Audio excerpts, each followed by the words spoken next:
посочва директно лидера на политическа партия ДПС Ново начало Делян Пеевски и депутат от 51-то Народно събрание, като лице, което е поискало сумата от 20 милиона лева и до голяма трагедия. Това е констатирано от редица наши чуждестранни експерти, които многократно предупреждават за опасностите.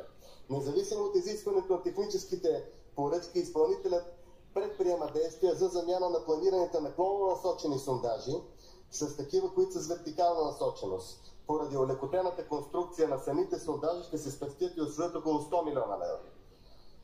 От своя страна правителството не извършва никакви действия за разкриване на обективната истина. В Чирен ще бъде разширено въпреки всички действия, които са предприяти от Европейската прокуратура. Цялата тази корупционна действителност се допълва от бездействието на Министерството на вътрешните работи, което от своя страна вместо да съдейства на Европейската прокуратура, саботира и пречи на нейната работа в България. В случая Булгартрансгаз е категоричен. Забавени са 5 дни, важни действия са събиране на веществени доказателства, които в последствие най-вероятно са унищожени и укрити.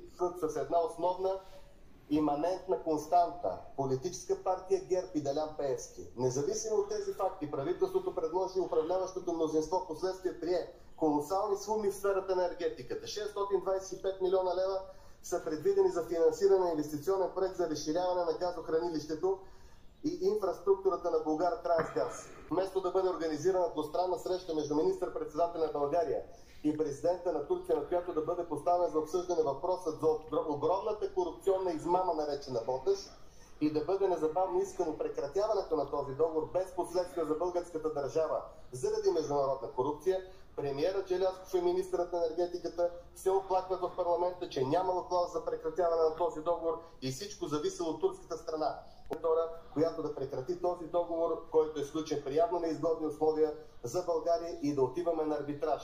Следва да се отбележи, че настоящото правителство не е предвидело действие по иницииране на разследване от ДАНС на лицата Гълъб Донев, Росен Христов, Деница Златева и Владимир Малинов, които са пряко отговорни за този корупционен договор, съгласно доклад на действащия министър Жечо Станков в нарочната комисия от 49-то Народно събрание, за да може да компенсира върховите потребления на енергия в сутрешните и вечерните пикови часове.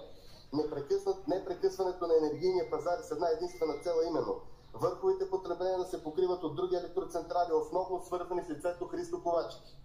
Това се прави, за да се получат неправомерни приходи и да се задържат цените на електроенергията в размер на над 180 лева на мегаватт час. Няма данни дали опитите за пускане на блок 2 от ПАВЕЦ Чаира са безаварийни и дали е преминала оценка на Държавната приемателна комисия. Подобен е случай